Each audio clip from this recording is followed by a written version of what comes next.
आज हम लोग मेंडेलियन डिसऑर्डर पढ़ेंगे। हम लोग एग्जैक्टली नीट में देखे हैं कि जेनेटिक डिसऑर्डर मतलब दो पार्ट होते हैं, Mendelian disorder and chromosomal disorder से रिलेटेड क्वेश्चन आते हैं। मेंडेलियन डिसऑर्डर भी यहाँ पे 5 तरह का पढ़ेंगे। एक हीमोफीलिया के बारे में पढ़ेंगे, दूसरा कलर ब्लाइंडनेस, तीसरा सिकल सेल एनीमिया, चौथा फिनाइलकीटोनुरिया, पांचवा थैलेसीमिया के बारे में पढ़ेंगे। ठीक है, तो यहाँ पे एक्स लिंक क्रोमोसोम या सेक्स लिंक क्रोमोसोम जो होता है वो दो तरह का आता है, हीमोफीलिया के रूप में आता है, दूसरा यहाँ पे कलर ब्लाइंडनेस के रूप में आता है।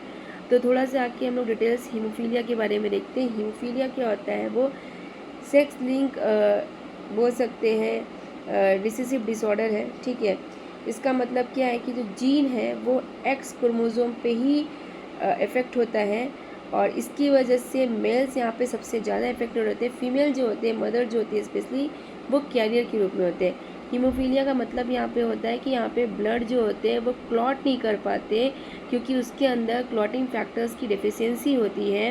क्लॉटिंग फैक्टर जो जीन होता है वो कौन सा होता है, फैक्टर 8 और फैक्टर 9 होता है।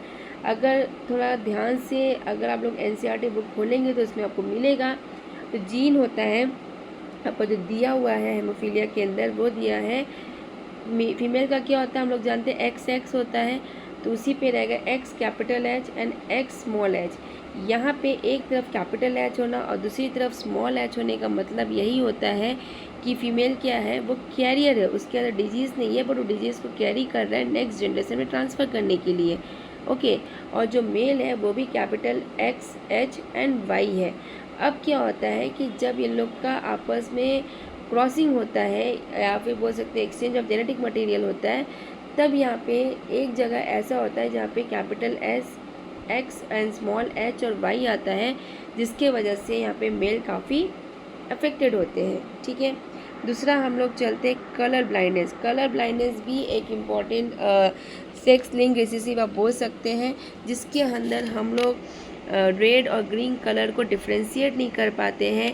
ये जो होता है एक्स क्रोमोसोम पे पर्टिकुलर एक जीन होता है, जिसके वजह से वो जीन म्यूटेट हो जाता है और म्यूटेट होने की वजह से क्या होता है, जो रेटिना में कौन सेल होते हैं उसमें एक पर्टिकुलर पिगमेंट होता है जिसका नाम ऑप्सिन होता है, वो कम प्रोड्यूस करने लगता है, जिसके वजह से हम रेड और ग्रीन को डिफ्रेंशिएट नहीं कर पाते। Next we will go to sickle cell anaemia.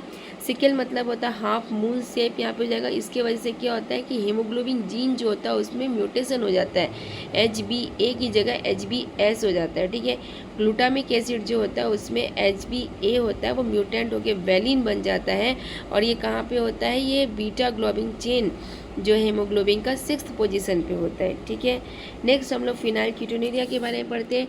फिनाइलकीटोनुरिया जो है वो आपका ऑटोजोमल रिसेसिव ट्रेट है। अच्छा, सिकल सेल भी आपका ऑटोजोमल रिसेसिव ट्रेट था।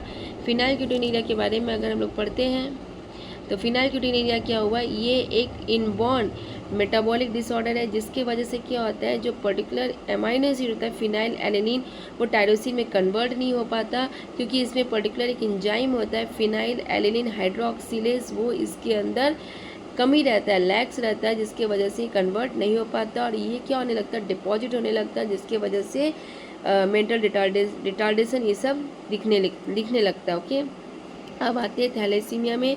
थैलेसीमिया में क्या होता है, ऑटोसोमल रिसेसिव ट्रेट होते हैं। इसमें क्या होते हैं, यहाँ पे जो ग्लोबिन चेन है वो लेस सिंथेसाइज होते हैं, जिसकी वजह से हीमोग्लोबिन कम प्रोड्यूस होता है।